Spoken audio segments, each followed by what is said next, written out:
Hello everybody and welcome back to Professor Layton in the Lost Future. Last time we met Claire's sister Celeste. We learned more about the explosion that killed Celeste. No, killed Claire. I just mixed up their names. And yeah, we explored Dimitri's laboratory. So let's continue.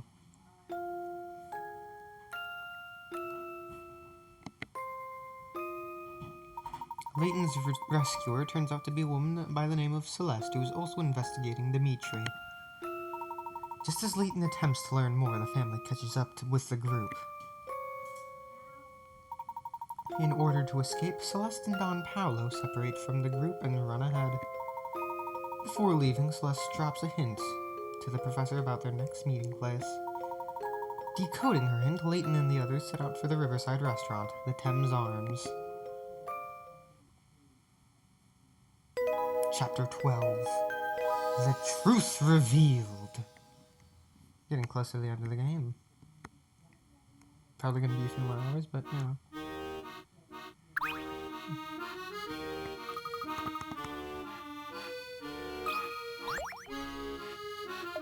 Layton, any breakthroughs in your investigation? Possibly, Inspector. In fact, I'm very glad to see you. I need you to accompany me to the Thames Arms. The Thames Arms? My investigation of those premises revealed delicious smells, sir. Be quiet for just a minute, will you, Barton? What is there at the Thames Arms that's so amazing that I need to head to this very instant? I make no promises, but it's likely that what happens there will lead you to the Prime Minister. Really now? Well, my interest is piqued. What is the matter with this blasted puzzle? What puzzle? What puzzle? It's in this note I found.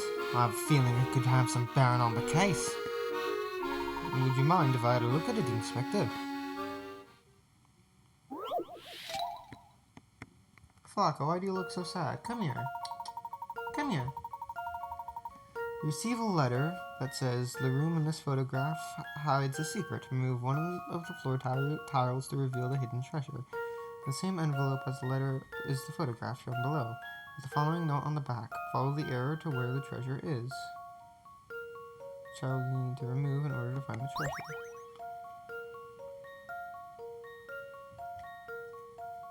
This one.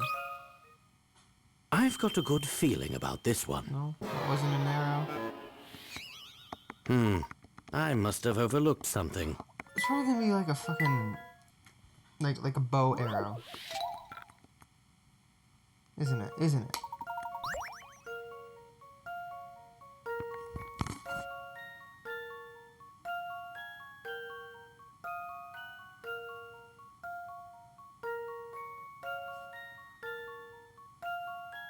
Let me see an arrow.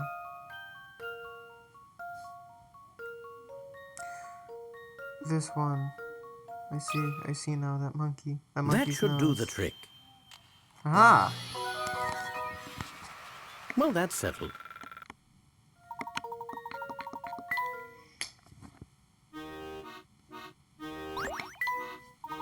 I'm sorry, Inspector, but this letter doesn't appear to have any relevance to your case. Oh well, isn't that just wonderful? Now the prospective lead fizzles out, and I'm at my wit's end, I tell you. Whatever you've got to show me at the Thames Arms, it has to be more useful than that note. Oh, thank you for the here. Look, I'm not going to be able to use it yet, but you know.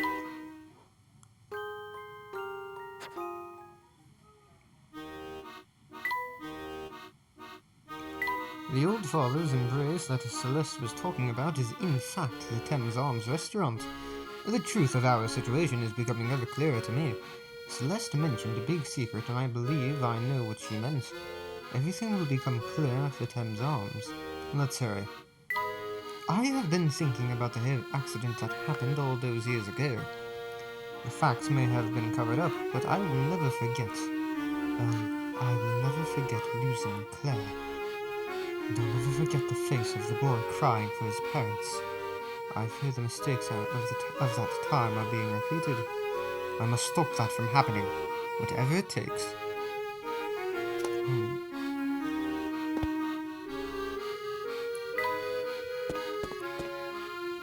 God, there's a giant fucking party here. No.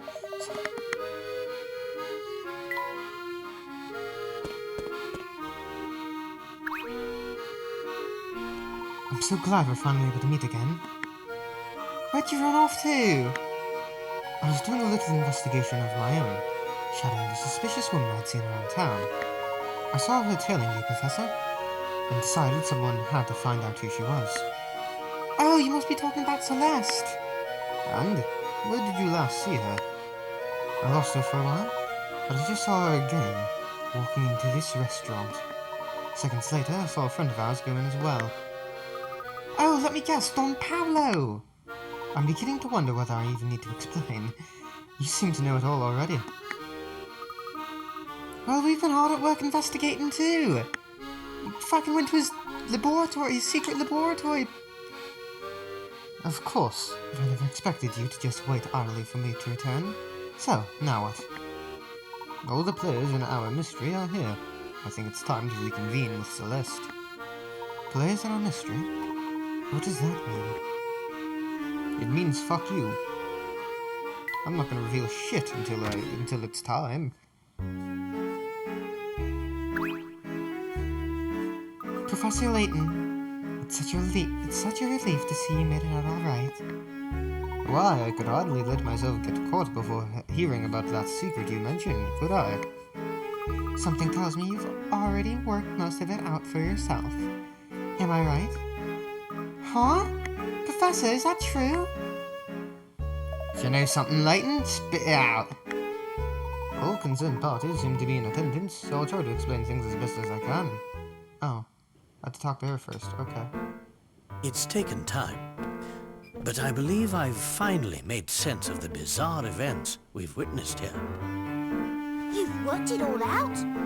For the most part.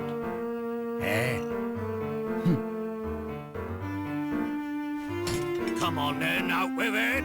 Yes, of course. I have much to say about this city and its secrets. The London we are presently in, this London of the future, is a fake.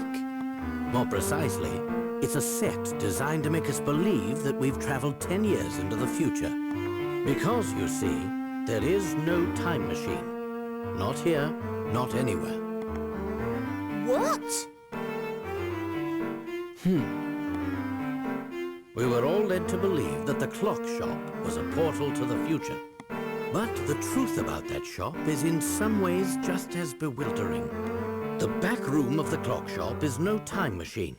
It's a lift leading down into the earth.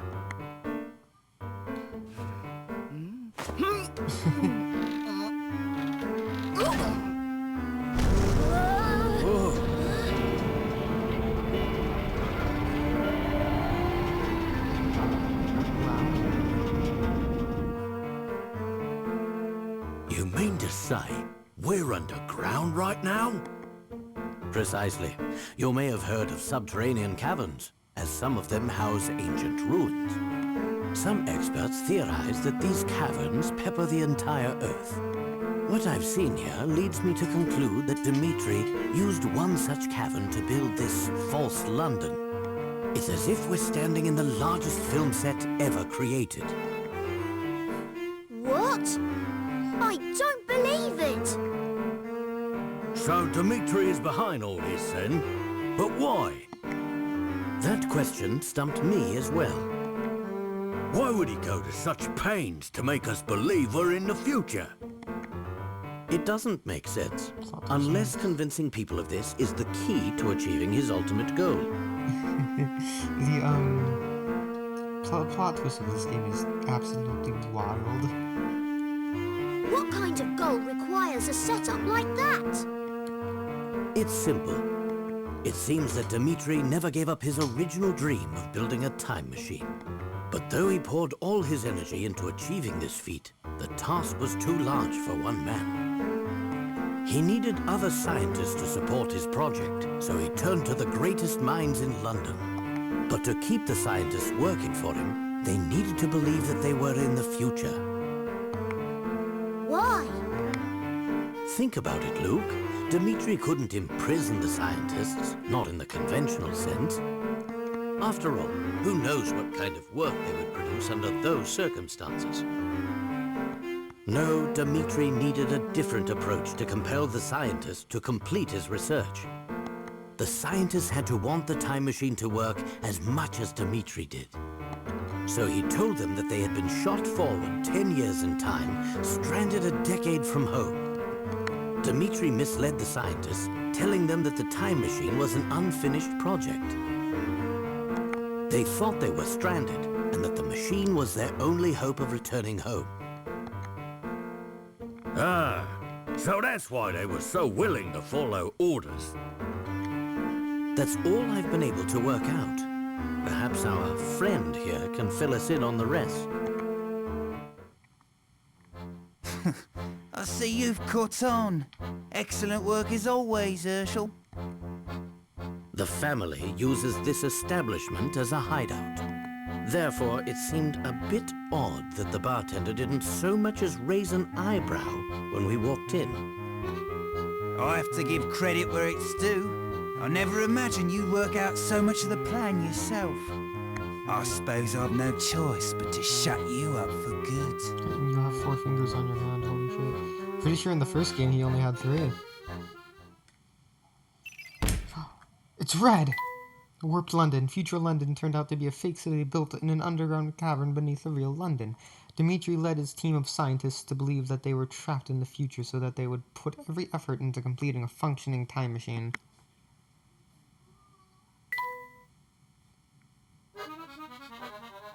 Dmitri Allen, you've been watching us the whole time. I wish to issue a challenge to the professor. Bumbling lawmen have no part in this conversation. Bumbling? I'll give ye bumbling. It would be wise for you all to stay exactly where you are. This restaurant is rigged with enough explosives to level the place. And they're ticking. Are you out of your mind? We'll all die. We will all die, even you. Me? No, I'm going to stroll out of this place. You see, I know exactly how long we've got left, and I know the way out. Oh, and if you're thinking of running away, make sure you don't tread on a bomb. One false step, and boom!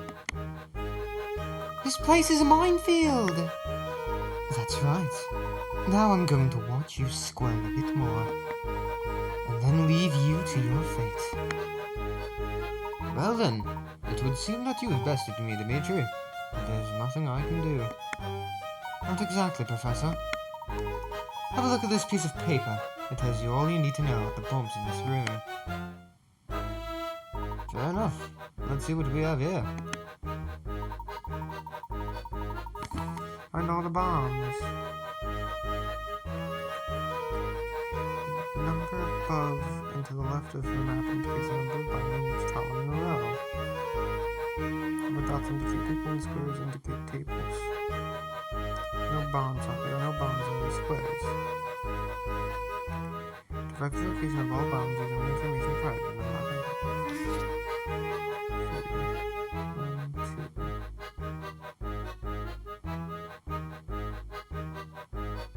That has to be one of them.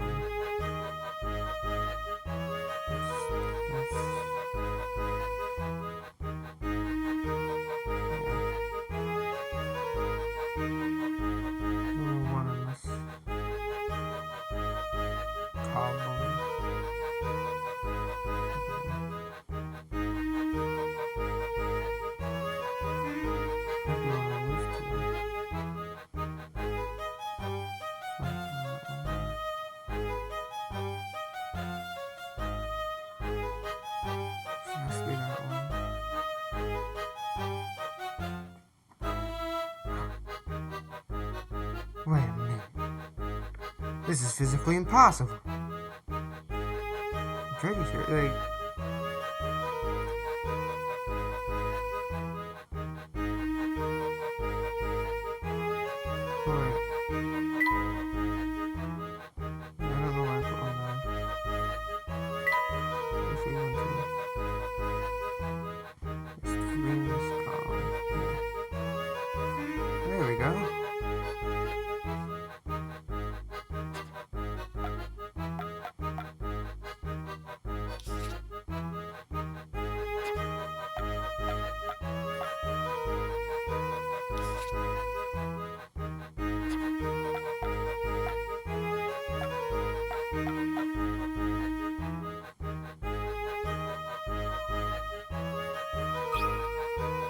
Oh, well done, Professor. I shouldn't have made it so easy for you. You found all the bombs. I suppose you're going to avoid getting blown up after all. I'd say the same, unless, of course, there was something you weren't telling me. What? Luke, this paper isn't just telling us where the bombs are, it's telling us how much time we've got left. Hmm? 00! Professor! It's all over! The bombs are going to blow! No, that's an infinity sign, you dumbass. Not so fast, Luke. No! Wait, Luke. Listen. This isn't a 00. This is the symbol for infinity. And the bombs are never going to go off. Because there are no bombs. What? That's it, Dimitri, isn't it?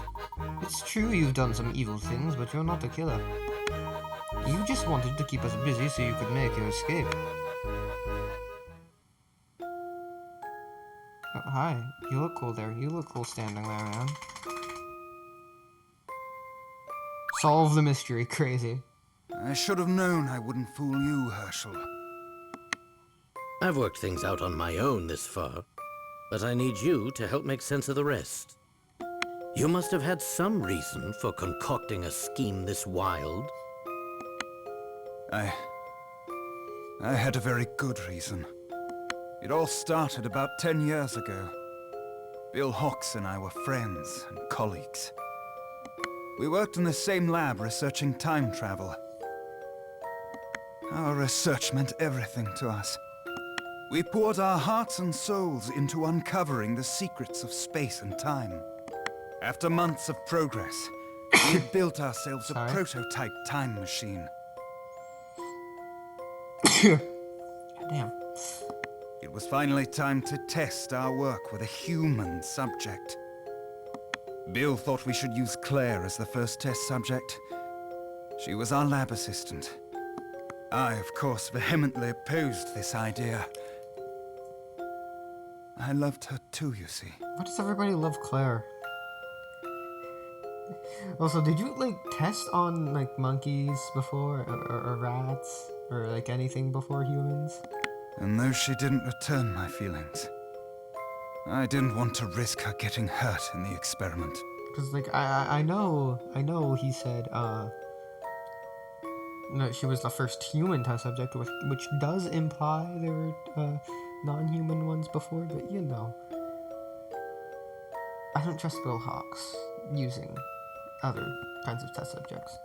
Because he's a politician. Around this time, I noticed a flaw in the design of our machine. I begged Bill to postpone the experiment, but he wouldn't hear of it. Sometime after the accident, I made a startling discovery. Unbeknownst to me, Bill had made a deal to sell the technology behind the machine's power source. Apparently, a large corporation had offered him a very impressive sum. Bill knew the machine wasn't ready for a human subject, but he needed to demonstrate its viability. We all know the tragic results of his decision. He gets to be Prime Minister. By the time I realized Bill planned to go ahead with the experiment, it was too late to stop it.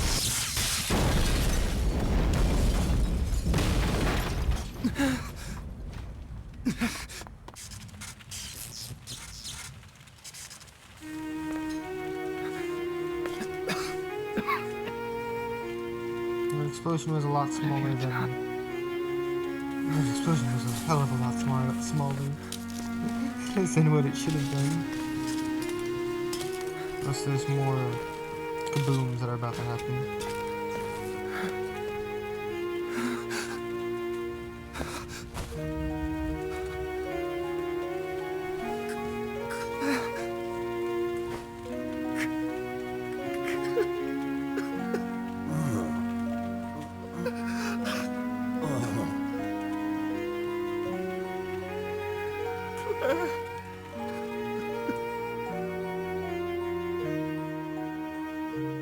Because of Bill's greed, Claire was lost to me forever. Life is full of cruel twists.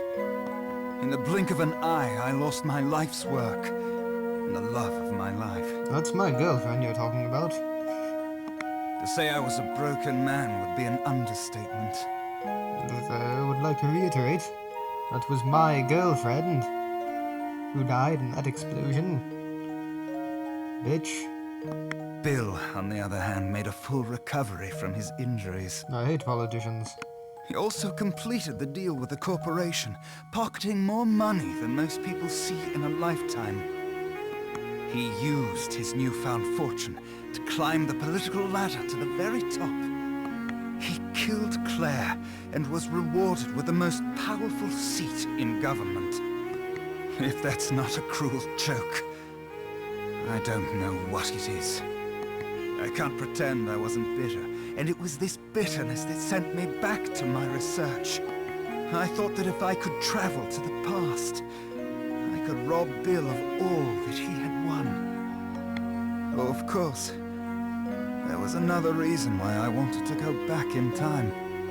To save Claire from her fate.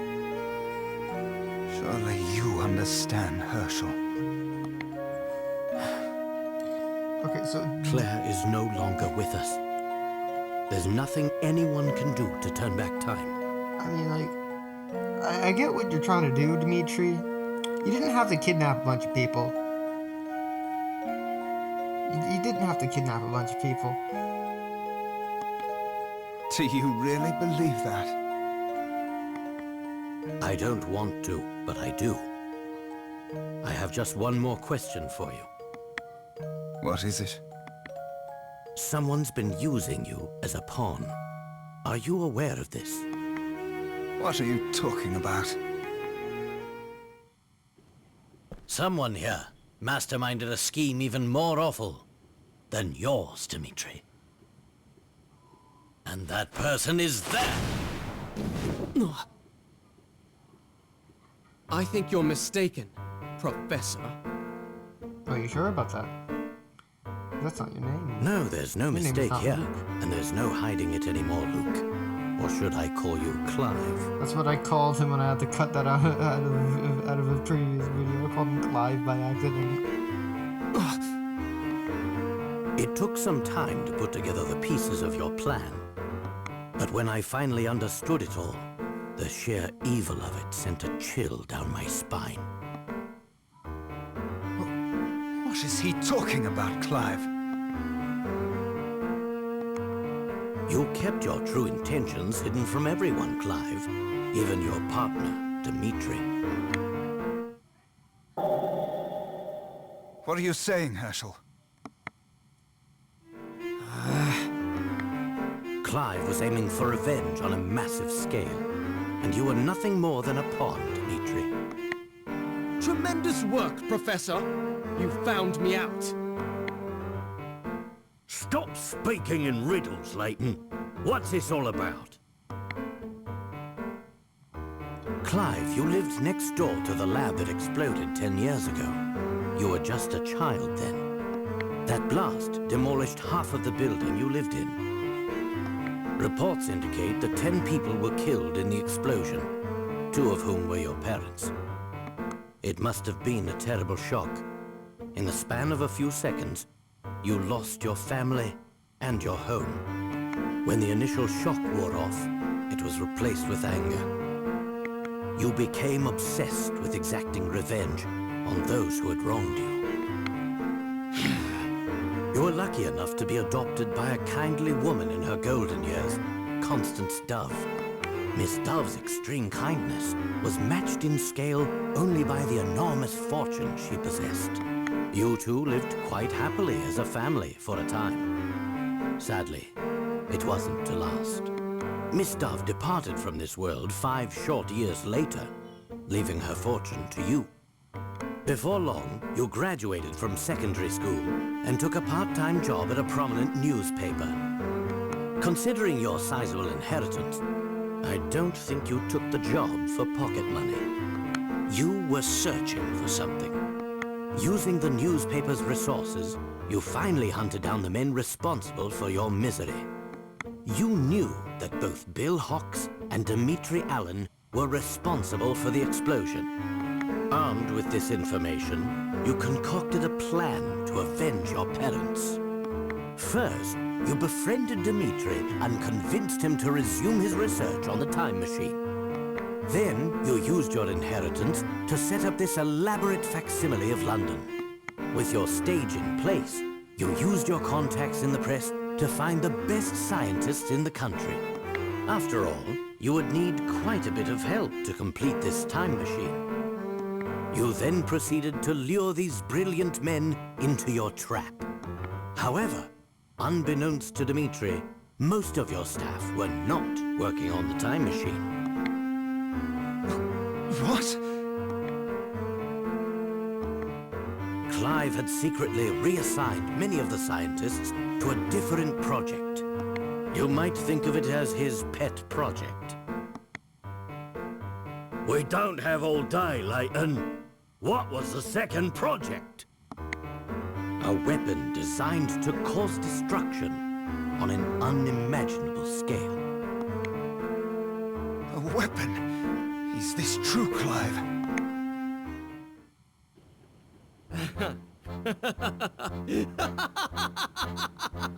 And I thought scientists were supposed to be observant. While you focused on your machine, I had a different goal.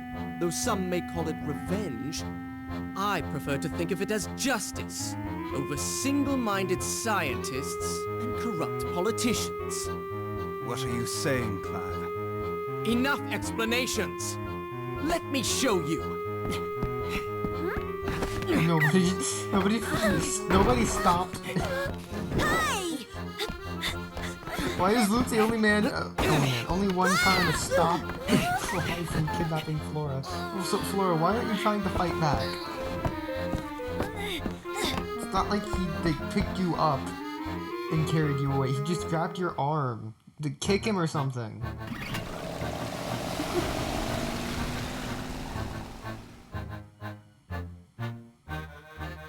Professor, what are we going to do? He has Flora and... Layton? Look over there. What?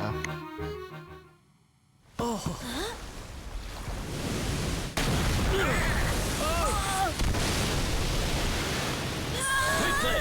Move to higher ground!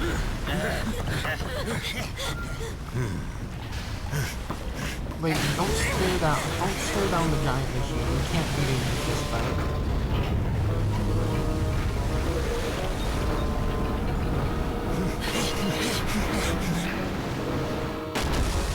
Oh.